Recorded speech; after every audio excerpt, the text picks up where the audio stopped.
दुनिया में कुछ लोग ऐसे होते हैं जिनके लिए कोई भी टाइटल, कोई भी उपमा कम पड़ जाती है, और ऐसे थे श्याम बेनेगल। वो दोस्त थे या गाइड, मोटिवेटर थे या मेंटर, क्या थे वो? उनके लिए कुछ भी कहना कुछ कम पड़ता है। चेहरे से थे एकदम साधारण, लेकिन योग्यता से थे असाधारण। उनकी आंखों में जैसे एक्सरे मशीन लगी थी और दिमाग में था सुपर कंप्यूटर और दिल में था देश प्रेम। अब बताओ, ऐसे व्यक्ति के लिए, ऐसे प्यारे से व्यक्ति के लिए कौन सी उपमा ठीक रहेगी? गुड मॉर्निंग दोस्तों, आज मैं बात कर रहा हूँ महान डायरेक्टर श्याम बेनेगल की, जिन्होंने इंडिया को अनेक सफल और राष्ट्रीय पुरस्कार की मूवीज दी हैं। उनका जन्म 1934 में वर्तमान तेलंगाना में हुआ था, जो आंध्र प्रदेश का ही एक पार्ट था, और उनके फादर थे एक फोटोग्राफर। तो बचपन से उन्हें फोटोग्राफी और मूवी से बहुत लगाव था और उन्होंने मूवी डायरेक्टर बनने का ठान लिया।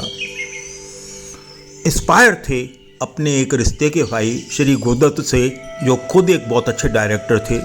तो उन्होंने सोच लिया कि आगे वो सिनेमा डायरेक्शन का काम ही करेंगे, और जब सोच लिया तो संकल्प कर लिया और फिर आ गए मुंबई, जहां मुंबई ने उनका एकदम से स्वागत तो नहीं किया, लेकिन जब स्वागत किया तो दिल खोल कर।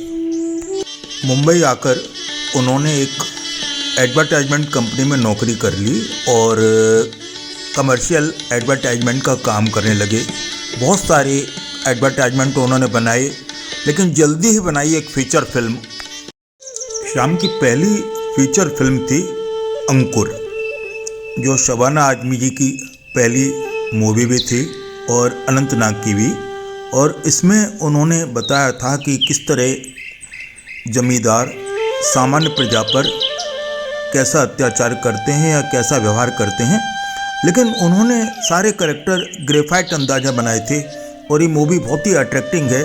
शबाना आजमी को इसमें नेशनल अवार्ड मिला था। इसके अलावा 2 अवार्ड इस मूवी को और मिले थे, और बर्लिन फिल्म फेस्टिवल में भी इस मूवी को अवार्ड दिया गया था। बहुत ही प्यारी मूवी है और शबाना आजमी ने बहुत ही अच्छा काम किया है। पहली ही मूवी से श्याम बेनेगल लोगों की पहली पसंद बन गए। शबाना जी ने इसमें एक दलित युवती का रोल प्ले किया है और वो जमींदार के यहाँ काम करती हैं। किस तरह उनके पति के साथ व्यवहार होता है, जो कि गूंगा और बहरा होता है, और फिर कैसा व्यवहार उनके साथ होता है। यह भी बताया कि इस मूवी में वो चुपचाप नहीं रहती, बल्कि उस अत्याचार का प्रतिकार भी करती हैं, और किस तरह समाज उन सारे शोषण का विरोध करने के लिए तैयार हो रहा होता है धीरे धीरे। वो इस मूवी में दिखाया है कि कैसे शोषण के विरुद्ध एक अंकुर खड़ा होता है, एक चेतना बनती है, और किस तरह से जमींदारी प्रथा अंत होती है। उनकी अगली मूवी का नाम था निशांत, माने अत्याचार का अंत। इस मूवी में एक शिक्षक की पत्नी का अपहरण जमींदार के भाई कर लेते हैं और फिर उस पर एक अमानुषिक अत्याचार होता है। उस अत्याचार का बड़ा मार्मिक वर्णन किया है, पर उससे बड़ी बात है कि शिक्षक महोदय जनता को तैयार करते हैं उस अत्याचार का बदला लेने के लिए, और किस तरह से वो जनता में प्रेरणा देते हैं, और किस तरह शबाना आजमी अपने अपमान का, अपने तिरस्कार का किस तरह से विरोध करती हैं, बहुत बारीकी से इसमें दिखाया गया है। बहुत सारे प्रसिद्ध कलाकार इस मूवी में थे, जैसे अमरीश पुरी, शबाना आजमी, स्मिता पाटिल, नसरुद्दीन शाह, गिरीश कर्नाड जिन्होंने शिक्षक का रोल प्ले किया था, अनंत नाग, मोहन अगासे, बनराज भाटिया का संगीत था, और तेंदुलकर साहब की कहानी थी, विजय तेंदुलकर की। बहुत ही प्यारी कहानी है, बहुत ही प्यारी मूवी है, बहुत प्यारा साउथ इंडियन म्यूजिक है, और बहुत ही अच्छे ढंग से फिल्माई गई मूवी है। सामाजिक चेतना से भरी फिर एक मूवी सामने आई और इस बार श्याम बाबू लेके आए थे फिल्म मंडी। फिल्म मंडी मूवी नहीं है, एक किताब है, बहुकोणीय मूवी है, मल्टी एंगल है। इसमें थे रियल एस्टेट बिजनेसमैन, पुलिस अधिकारी, पत्रकार और साथ में थे सेक्स वर्कर। एक्चुअली ये कहानी सेक्स वर्कर की है कि कैसे उनके साथ व्यवहार किया जाता है, अलग अलग पदों पर बैठे लोग कैसा व्यवहार करते हैं और कैसे उनको बार बार बसाया जाता है, बार बार उजाड़ा जाता है। इस मूवी को मल्टी स्टार मूवी कहना चाहिए क्योंकि इसमें शबाना आजमी, स्मिता पाटिल, इला अरुण, नीना गुप्ता, अनीता कंवर, अमरीश पुरी, सईद जाफरी, कुलभूषण खरबंदा, कौन नहीं था, नसरुद्दीन शाह जिन्होंने बहुत प्यारा सा रोल किया है इस मूवी में। ये मूवी देखने लायक मूवी है क्योंकि इतनी बारीकी से बनी मूवी इंडिया में कम है। श्याम सर की श्रेष्ठ रचना में से एक है। सामाजिक चेतना से भरी उनकी अगली मूवी थी मंथन, जो कि दूध की कोऑपरेटिव सोसाइटी से संबंधित थी कि कैसे कोऑपरेटिव सोसाइटियां शुरुआत में बनी और उन्हें किन परेशानियों का सामना करना पड़ा। स्मिता पाटिल जी ने इसमें असाधारण अभिनय किया है और साथ में गिरीश कर्नाड और नसरुद्दीन शाह जिन्होंने बहुत अच्छा काम किया है। और 40 साल बाद इस मूवी का दोबारा प्रदर्शन किया गया था और इस मूवी को एक बहुत ही सम्मान की दृष्टि से विश्व में देखा जाता है। कारण केवल स्मिता पाटिल नहीं, कारण थे श्याम बेनेगल, जिन्होंने एक दृश्य को बड़े प्यार से बनाया गया है।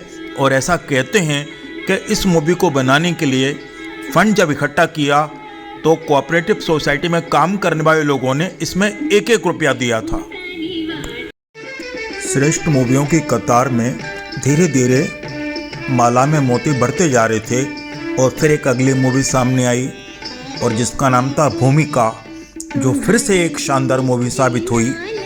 ये मूवी एक एक्ट्रेस की ज़िंदगी पर माने रियल कहानी पर आधारित थी जो देवदासी परंपरा से और अपनी पहचान बनाने के लिए आ जाती है और कैसे वो आगे अपनी महत्वाकांक्षा पूरी करने के लिए एक नर्तकी, एक एक्ट्रेस कैसे ज़िंदगी में आगे बढ़ती है, अलग अलग लोगों के संपर्क में आती है और किस तरह से उसके जीवन में परिवर्तन होता है, वो इस मूवी में दिखाया गया है।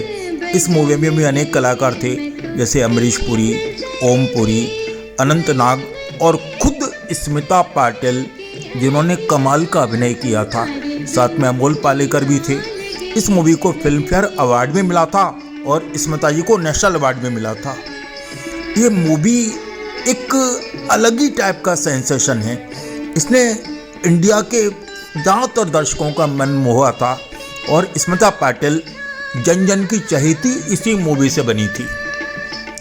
असाधारण डांस, असाधारण अभिनय, एक स्पेशल चेहरे मोहरे के साथ जब वो उतरती थी तो दर्शक उनके दीवाने हो जाते थे। हम श्याम बेनेगल को शोषित वर्ग का माने जिनका एक्सप्लॉयटेशन किया गया है उनका प्रतिनिधि मान सकते हैं, उनका एडवोकेट मान सकते हैं और उनके दर्द को दर्शाने वाला चितेरा मान सकते हैं क्योंकि बार बार उनकी मूवी में ऐसे नायकों की ज़िंदगी आई है जिन्होंने ज़िंदगी में दर्द झेला है और दर्द झेल करके सिर्फ चुपचाप नहीं झेला, उसका सामना करने की शक्ति जुटाई है और उससे आगे बढ़े हैं और एक नई चेतना के वाहक बने हैं, ऐसा उनको माना जा सकता है। और उनकी अगली मूवी थी त्रिकाल। त्रिकाल गोवा लिबरेशन के बैकग्राउंड पर आधारित थी और कैसे उस समय डिफरेंट वर्ग के लोगों में धीरे धीरे गोवा लिबरेशन से रिलेटेड भावनाएं उठ रही थी और किस तरह उनकी ज़िंदगी में परिवर्तन आ रहे थे, वो इस मूवी में दिखाया गया है। पुर्तगाली कल्चर से इंडियन कल्चर की तरफ कैसे ट्रांजिशन हो रहा था, वो इस मूवी में बहुत प्यार से दिखाया गया है। और साथ में इस मूवी में एग्जैक्ट उन डेट को भी डिस्क्राइब किया गया है जब गोवा का लिबरेशन भारतीय सेना ने किया था। शबाना आजमी, नीना गुप्ता, पल्लवी जोशी, ओम पुरी और अन्नू कपूर को लेके उन्होंने फिर एक मूवी बनाई और इसका नाम था सुषमन, जो कि हस्तकरघा उद्योग पर आधारित थी कि किस तरह से आंध्र प्रदेश में साड़ियों का निर्माण होता है, हथकरघा उद्योग किस तरह की परेशानियों का सामना करना पड़ता है और किस तरह हमारे देश की कला विदेशों तक पहुंचती है। उनकी अगली मूवी थी कलयुग, जो शशि कपूर ने प्रोड्यूस की थी और श्याम जी ने डायरेक्ट की थी। एक बड़ी कमर्शियल मूवी थी और इसमें रेखा, राज बब्बर और अनेक प्रसिद्ध कलाकारों ने काम किया था और ये मूवी थी महाभारत का एक आधुनिक संस्करण। जैसे महाभारत में भाइयों के बीच में कटुता दिखाई गई है और प्यार भी दिखाया गया है, बिल्कुल वैसा ही इस मूवी में था। इसमें व्यावसायिक घरानों में आपस में क्या खींचतान होती है वो दिखाया गया है। रेखा जी ने बहुत शानदार अभिनय किया है और रीमा लागू जी ने भी। कुलभूषण खरबंदा, अमरीश पुरी, ए.के. हंगल, ये तो पहले से ही बहुत अच्छे अभिनय के लिए विख्यात थे। सभी ने पूरा न्याय किया है और शशि कपूर जी ने पूरे मन से मूवी बनाई थी और ये मूवी भी जनता को बहुत ज़्यादा पसंद आई और देखने लायक है। शशि कपूर के बैनर के लिए श्याम जी ने एक और मूवी डायरेक्ट की और वो थी जुनून, जो 1857 की पृष्ठभूमि पर थी और रस्किन बॉन्ड के एक famous novel flight of pigeon पर बेस्ड थी। इस मूवी में भी बहुत सारे प्रसिद्ध कलाकार थे, जैसे शशि कपूर की वाइफ भी इस मूवी में थी और साथ में उनका बेटा भी। कुलभूषण खरबंदा और बहुत सारे कलाकारों ने सजी मूवी डेफिनेटली हिट होने के लिए बनी थी। इस मूवी में शबाना जी और शशि दोनों ने ही शानदार काम किया है, जरूर देखिए इस मूवी को। अब श्याम जी ने कदम रखा भारतीय दूरदर्शन पर और उन्होंने एक महान सीरियल बनाया और वो था भारत एक खोज। मोहनजोदड़ो सिविलाइजेशन से लेकर के और ब्रिटिश शासन से आज़ादी तक का सफ़र 52 एपिसोड तक वो दिखाया गया है। शानदार शानदार शानदार और केवल शानदार। इतना अच्छा सीरियल आपने कभी नहीं देखा होगा, ज़रूर देखिए। अपना ज्ञान बढ़ाने के लिए, अपनी नॉलेज बढ़ाने के लिए और देश के सभ्यता से परिचित होने के लिए इससे अच्छा कोई नहीं है। और जल्दी श्याम बाबू एक नई मूवी लेके आते हैं फ्रेश एनर्जी के साथ, पल्लवी जोशी और रजत कपूर, और मूवी थी सूरज का सातवां घोड़ा, जो धर्मवीर भारती जी के एक उपन्यास, इसी नाम से उपन्यास था जिस पर ये आधारित थी। और इस मूवी में अलग अलग वर्ग की महिलाओं के ज़िंदगी में कैसी घटनाएं होती हैं और किस तरह से वो उन घटनाओं का सामना करती हैं, इस मूवी में दिखाया गया है। अनेक प्रसिद्ध कलाकार इस मूवी में थे, जैसे अमरीश पुरी, और साथ में इसमें रघुवीर यादव भी थे, जिन्होंने बाद में मैसी साहब का रोल किया था। बहुत ही अच्छे कलाकार हैं, बहुत ही सेंसिटिव हैं, और अमरीश पुरी जी का तो कहना ही क्या। और फिर एक मूवी आती है सरदारी बेगम नाम से, बहुत ही प्यारी सी मूवी, बहुत सुंदर गीतों से रची बसी और बहुत ही सेंसिटिव।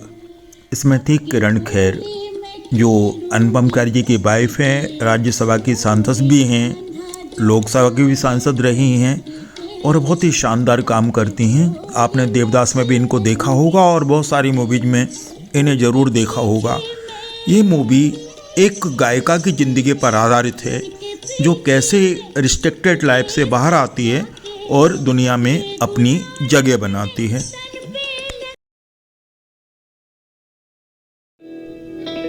श्याम जी ने महात्मा गांधी पर भी एक मूवी बनाई है, मेकिंग ऑफ महात्मा, जो उनके साउथ इंडिया प्रवास पर आधारित है। और इसके अलावा एक सीरियल उन्होंने बनाया है अमरावती की कथाएं।